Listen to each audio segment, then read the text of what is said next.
নমস্কার বন্ধুরা, আপনারা কেমন আছেন? আশা করি ভালো আছেন। আমরাও ভালো আছি। আজকে নতুন আরেকটি রেসিপি নিয়ে আপনাদের সামনে চলে এসেছি। আজকে আমার রেসিপি হচ্ছে কাঁকড়া ভুনা হবে আজকে।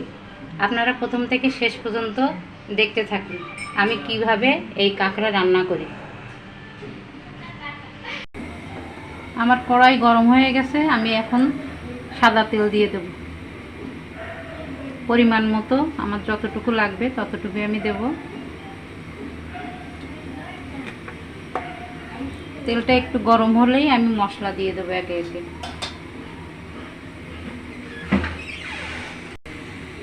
দিয়ে দেব 2টা তেজপাতা,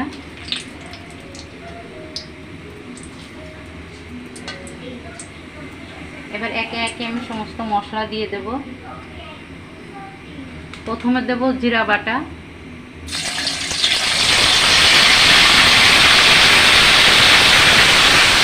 এবার দেবো আদা রসুন বাটা,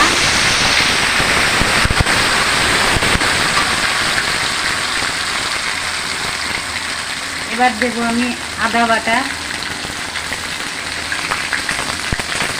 এবং এখন দেবো আমি পেঁয়াজ বাটা।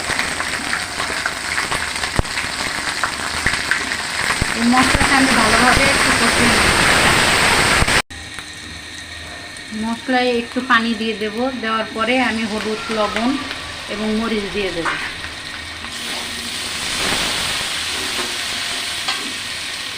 একে একে আমি এখন লবণ দেব।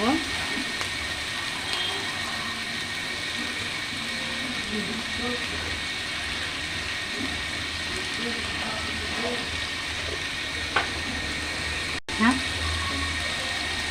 দেব হলুদ দিয়ে দিচ্ছি, পরিমাণ মতো হলুদ দিয়ে দিচ্ছি।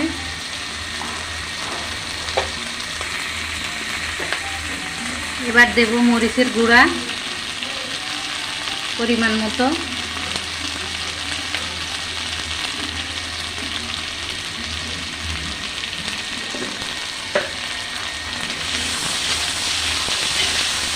এবার এই মশলাটা আরেকটু কষিয়ে নেব।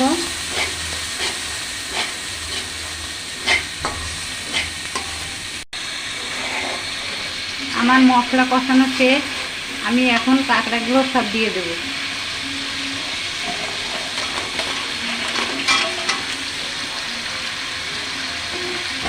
এবং দেখুন বন্ধুরা কি সুন্দর কাঁকড়ার ঝোল হয়েছে। এটাকে আমি এখন একসাথে দিয়ে দেব।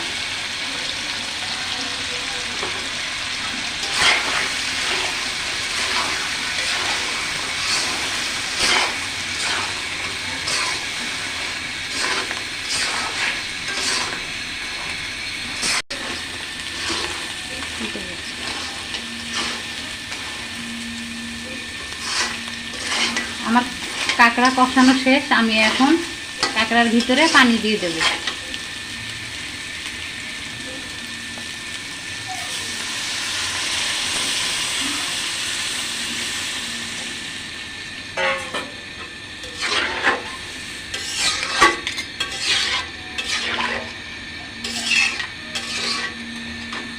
এখন আমি ঢাকনি দিয়ে তরকারিটা ঢেকে দেব।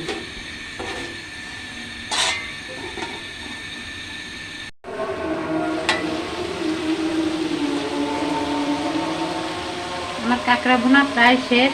এখন আমি গরম মশলা দিয়ে দেব। গরম মশলা বেটে রেখেছিলাম, দারচিনি, এলাচ, লবঙ্গ, এখন সেটা আমি কাঁকড়ার ভিতরে দিয়ে দেব।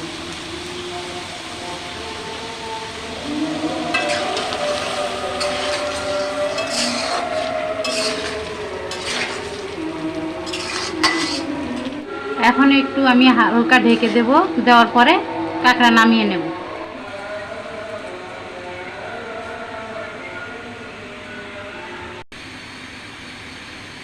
এখন আমি ঢাকনাটা উঠাবো।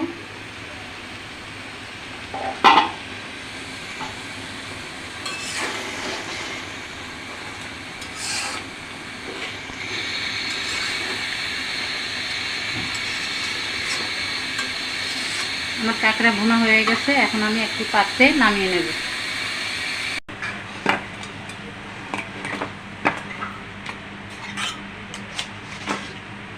বন্ধুরা, আপনারা দেখতে পেলেন আমি কিভাবে কাঁকড়া ভুনা করলাম অল্প সময়ের ভিতরে। খুব সহজ পদ্ধতিতে আমি রান্না করলাম। আপনারা এইভাবে রান্না করে খাবেন। আর আমার এই রান্না যদি ভালো লেগে থাকে তাহলে অবশ্যই লাইক, শেয়ার, কমেন্ট করবেন এবং আমার চ্যানেলটিকে সাবস্ক্রাইব করতে ভুলবেন না এবং আমার সঙ্গেই থাকবেন। আজকে এই পর্যন্ত, আবার দেখা হচ্ছে নতুন একটি রেসিপি নিয়ে।